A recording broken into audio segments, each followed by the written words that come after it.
ಹುಬ್ಬಳ್ಳಿ ಇತ್ತೀಚೆಗೆ ಒಬ್ಬ ಬಿಹಾರದವನು ಅಂತೇಳಿ ಒಂದು ಮಗುವ ಮೇಲೆ ಅತ್ಯಾಚಾರ ಮಾಡಿದ್ದಾರೆ ಅಂತ ಹೇಳಿ ಭಾರಿ ಶಬ್ದ ಮಾಡ್ತಾ ಇದೆ.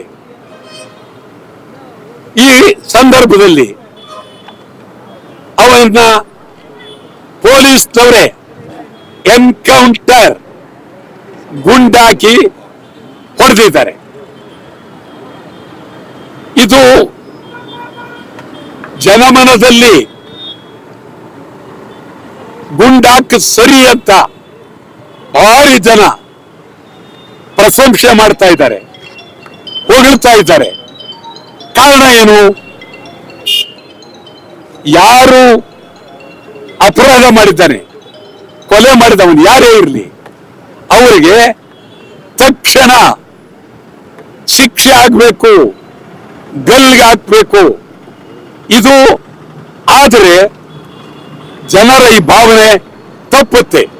ಆದ್ರಿಂದ ಶಾಸನ ತೀವ್ರವಾಗಿ ಬಳಕೆ ಆಗಬೇಕು, ಕಾಲಮಿತಿ ಒಳಗೆ ಗಲ್ಲಿಗೆ ಹಾಕ್ಬೇಕು, ಜೀವಾವಧಿ ಶಿಕ್ಷೆ ಮಾಡಬೇಕು, ಜೈಲ್ಗೆ ಹಾಕ್ಬೇಕು.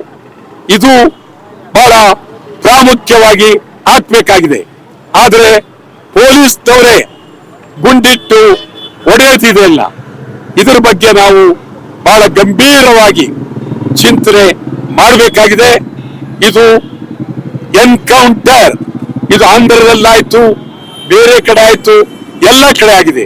ಆದ್ರಿಂದ ವಕೀಲರು, ನ್ಯಾಯಾಲಯ ಒಂದ್ ಕಡೆ ಆದರೆ ಪೊಲೀಸ್ನವರೊಂದ್ ಕಡೆ ಎನ್ಕೌಂಟರ್, ಈ ಬಗ್ಗೆ ಸಮಗ್ರವಾಗಿ ಚಿಂತನೆ ಮಾಡುವ ಕಾಲ ಈಗ ಬಂದಿದೆ.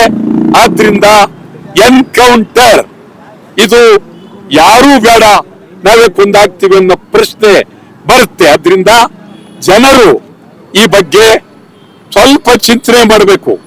ಮುಂದೇನು ಏನು ಮುಂದೆ ಅನ್ನೋದನ್ನ ಚಿಂತನೆ ಮಾಡಿ, ಎನ್ಕೌಂಟರ್ ಬೇಕಾ, ನ್ಯಾಯ ಬೇಕಾ, ನ್ಯಾಯಾಲಯ ಬೇಕಾ, ತೀರ್ಪು ಬೇಕಾ, ಇದ್ರ ಬಗ್ಗೆ ಪ್ರಾಮಾಣಿಕವಾಗಿ ಚಿಂತನೆ ಮಾಡಬೇಕಾಗಿದೆ.